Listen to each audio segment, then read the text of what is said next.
Selamat pagi, salam sejahtera bagi kita semua saudara-saudari yang terkasih dimanapun berada. Semoga Tuhan selalu beserta kita dan Tuhan memberkati kita dalam situasi apapun.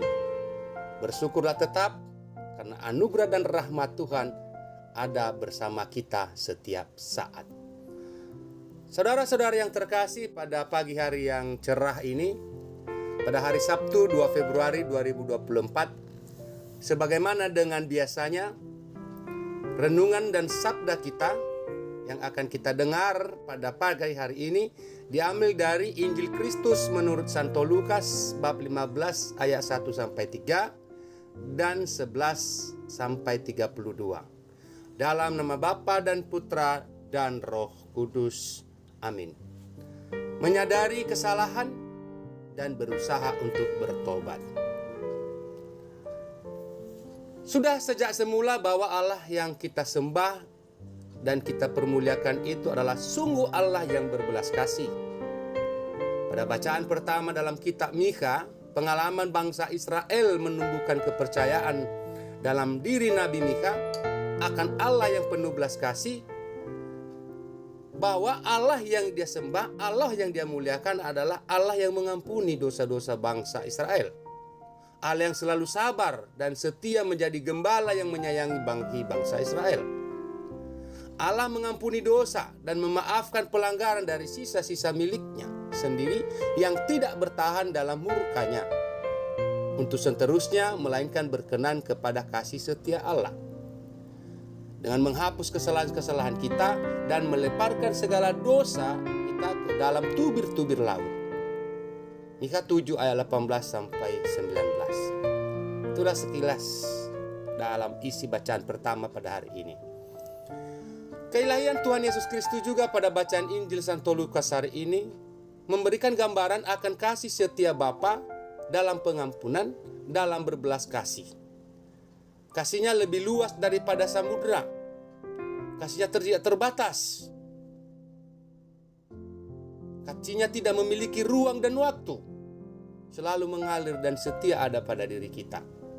Dalam perumpamaan yang dikatakan oleh Yesus kepada orang-orang Farisi dan ahli-ahli Taurat pada hari ini, karena mereka mempersoalkan Yesus yang telah menerima orang-orang berdosa, yaitu pemungut cukai. Bahkan Yesus makan bersama dengan mereka, karena bagi orang Yahudi itu hal yang najis. Sementara Yesus adalah yang kudus. Sementara Yesus mereka anggap adalah seorang nabi.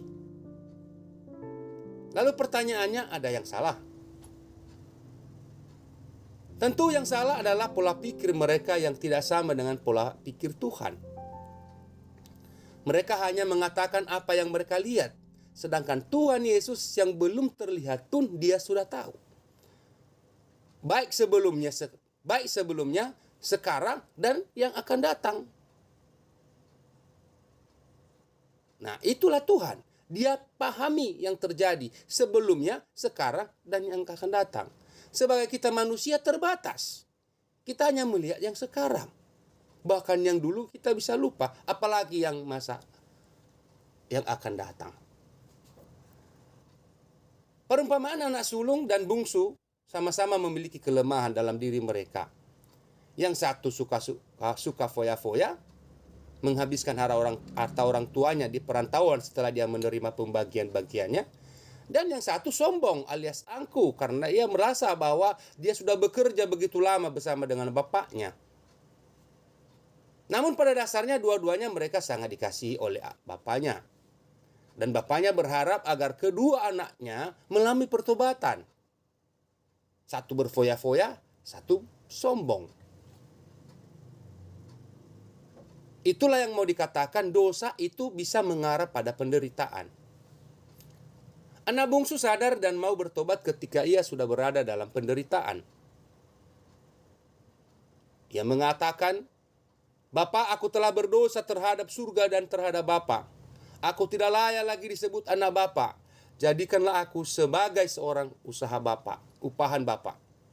Sehingga akibatnya kesadaran dan keberanian dirinya ingin bertobat dan datang kembali kepada bapaknya, bapaknya tidak menutup pintu bagi dia, pintu maaf bagi dia. Ia disambut dengan terbuka dan penuh belas kasih, pengampunan dari bapaknya. Maka sangat relevan dengan bacaan pertama di atas. Sikap Allah kepada bangsa Israel yang berdosa, Bapa yang berbelas kasih. Dan perumpamaan itu adalah perumpamaan cinta kasih Allah, tingkah kasih Bapa kepada kita sebagai manusia yang berdosa ini. Itu bisa terjadi jika kita menyadari kesalahan dan perbuatan kita, berusaha untuk bertobat. Bisa juga jadi menjadi anak bungsu di mana hidup kita penuh dengan borok dosa. Bisa jadi pula kita menjadi anak sulung yang mengalami kesombongan rohani. Siapakah aku? Anak sulungkah aku? Atau anak bungsu? Bisa jadi diri kita seperti itu. Kata kunci pada bacaan Injil hari ini adalah pertobatan. Inilah yang disampaikan oleh perumpamaan tentang kisah anak yang hilang. Perumpamaan ini menggambarkan Allah yang penuh belas kasih dan pengampunan. Anak yang bungsu mengalami kerahiman Allah karena ia menyesal dan mengakui bahwa dirinya telah berdosa terhadap surga dan terhadap Bapa. Sehingga dosanya dan kesalahannya dihapuskan oleh Bapa. Dalam hal ini belas kasih sang Bapa lah yang melambangkan belas kasih Allah, yang diperlawankan dengan sikap anak sulung yang melambangkan sikap orang Farisi dan para ahli Taurat. Orang-orang ini menganggap diri mereka orang benar. Mereka tidak pernah melanggar hukum Taurat, ingin benar-benar sendiri alias pura-pura baik. Namun pun demikian, jika manusia menyadari dan mengakui kesalahan di hadapan Bapa, maka kerahiman Allah itu dapat mengampuni dosa-dosa kita. Bertobatlah dari segala kesalahan adalah jalan satu-satunya yang dapat membuat kita mendapatkan belas kasih Allah. Tanpa pertobatan, maka sulit kemungkinan untuk memperoleh pengampunan.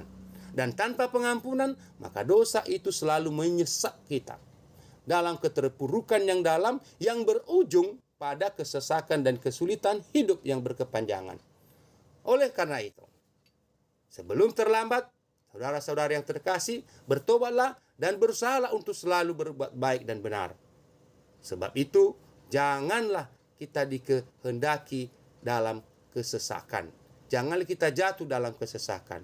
Sebab ketika kita menyadari dan mau bertobat, Allah yang kita sembah, Allah yang kita muliakan dalam diri Yesus Kristus adalah Allah yang Maha Rahim, Allah yang mengampuni dosa-dosa kita.